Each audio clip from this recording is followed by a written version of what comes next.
नमस्कार मित्रांनो, मी उदय लाड पुन्हा एकदा स्वागत करतो आपल्या सर्वांसमोरच्या युट्यूब चॅनल शेती मित्र वर व्हिडिओ पाहणाऱ्या प्रत्येक शेतकरी मित्राच्या आणि कास्तकार बांधवाच्या आजच्या व्हिडिओ मध्ये मनापासून खूप खूप स्वागत। मित्रांनो, थंबनेल पाहितलं, टायटल वाचलं होऊन मित्रांनो, सामान्य सोयाबीन उत्पादक कास्तकार बांधवांचा सर्वात महत्त्वाचा सवाल की अखेर सोयाबीनच्या पिकामध्ये कीटकनाशकाची फवारणी करत असताना कोणत्या बुरशीनाशकाचा वापर या ठिकाणी करायला पाहिजे, हा सध्याच्या कंडिशनचा सर्वात महत्त्वाचा सवाल आहे की अखेर सोयाबीनच्या पिकामध्ये कीटकनाशकाची फवारणी करत असताना कोणत्या बुरशीनाशकाचा या ठिकाणी वापर करायला पाहिजे।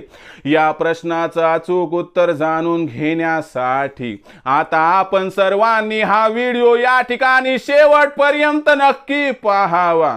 हा व्हिडिओ सुरुवातीपासून शेवटपर्यंत पाहत असताना जर आपल्याला मनापासून आवडला तर जरूर या व्हिडिओला या ठिकाणी एक लाईक करा।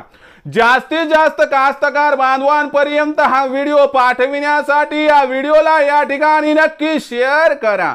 सबस्क्राइब करून जरूर नोटिफिकेशन बेलला ऑल करा, यामुळे येणारा प्रत्येक व्हिडिओ हा आपणास या ठिकाणी मिळत राहतो।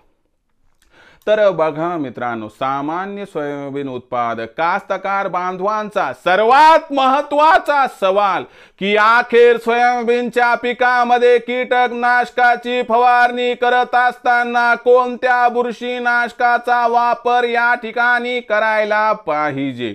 या प्रश्नाचं आता उत्तर घेऊया की अखेर सोयाबीनच्या पिकामध्ये कीटकनाशकाची फवारणी करत असताना कोणत्या बुरशीनाशकाचा या ठिकाणी वापर करायला पाहिजे।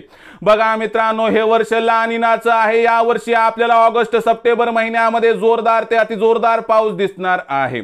यामुळे आपल्या शेतामध्ये जिथं सोयाबीनचं पीक आहे तिथं पाण्याचं संचयन होऊ शकते आणि यामुळे याचा जो प्रादुर्भाव आहे आपल्या सोयाबीनच्या पिकाच्या मुळ्यांना होऊ शकतो आणि मुळ्यांना बुरशी लागू शकते।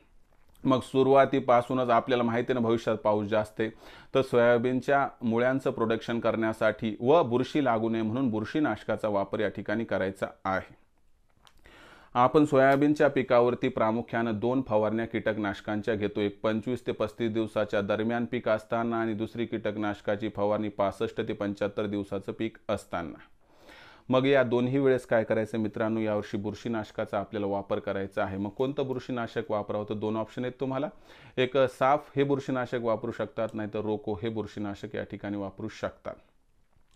तुम्ही या व्यतिरिक्त ब्रँडेड कंपनीचं तिसरंही बुरशीनाशक वापरलं तर हरकत नाही, परंतु कंपनीमध्ये कॉम्प्रोमाइज करू नका, ब्रँडेड कंपनीचं वापरा, कारण बुरशीनाशक फवारलं तर आपल्याला रिझल्ट मिळावं एवढीच या ठिकाणी महत्त्वाची आपल्या सर्वांसमोर विनंती। तर लक्षात घ्या मित्रांनो, साफ आणि रोको, समजा आता तुम्ही पहिल्या फवारणीमध्ये साफ याचा स्प्रे घेतला तर दुसऱ्या फवारणीत साफ घेऊ नका, रोको घ्या। पहिल्यात रोको घेतला, दुसऱ्यात साफ घ्या, म्हणजे 2 फवारण्या कीटकनाशकाच्या 2 बुरशीनाशकांचा वापर हा वेगवेगळा असावा, म्हणजे रिझल्ट आपल्याला बेटर मिळू शकतो। याचं प्रमाण किती तर 1 लिटरला 2 ते 3 ग्राम घ्यायचे मित्रांनो, म्हणजे आपला समजा 10 लिटरचा स्प्रे असेल तर तिथं आपण जवळपास एक 25 ग्रॅमपर्यंत साफ अथवा रोको दोन्हीपैकी एक घ्यावं, परंतु दोन्ही एकत्र घेऊ नका, हे आता घेतलं ते पुन्हा घ्या, बस एवढीच आपणास विनंती। तर मित्रांनो, हा सध्याचा व्हिडिओ अत्यंत महत्त्वाचा आहे, कारण भविष्यात जोरदार पाऊस आहे, त्यामुळे आपण सोयाबीनच्या पिकामध्ये कीटकनाशकाची फवारणी करत असताना 100% बुरशीनाशकाचा वापर करावा। कोणत्या करावा तर मी आता तुम्हाला सांगितले, आणि या दोन्हीही बुरशीनाशकाचा वापर करायचा नसेल तर तुम्ही ब्रँडेड कंपनीचं कोणतंही तिसरं बुरशीनाशक वापरू शकता। तर मित्रांनो, ही संपूर्ण माहिती आपल्याला कशी वाटली कमेंट सेक्शनमध्ये लिहून कळवा। आवडला असणार व्हिडिओ लाईक करा, सामान्य कास्तकार बांधवांपर्यंत पाठवण्यासाठी शेअर करा, सबस्क्राइब करून जरूर नोटिफिकेशन बेलला ऑल करा, यामुळे येणारा प्रत्येक व्हिडिओ हा आपणास या ठिकाणी मिळत राहतो। तर मित्रांनो, अशाच एका नवीन व्हिडिओसह मी आपला मित्र उदय लाड आपल्या सर्वांच्या आवडत्या यूट्यूब चॅनल शेती मित्रवर मिळत राहील। तोपर्यंत माझ्या प्रत्येक शेतकरी मित्राचे आणि कास्तकार बांधवाचे आजच्या व्हिडिओमध्ये पुन्हा एकदा मनापासून खूप खूप आभार।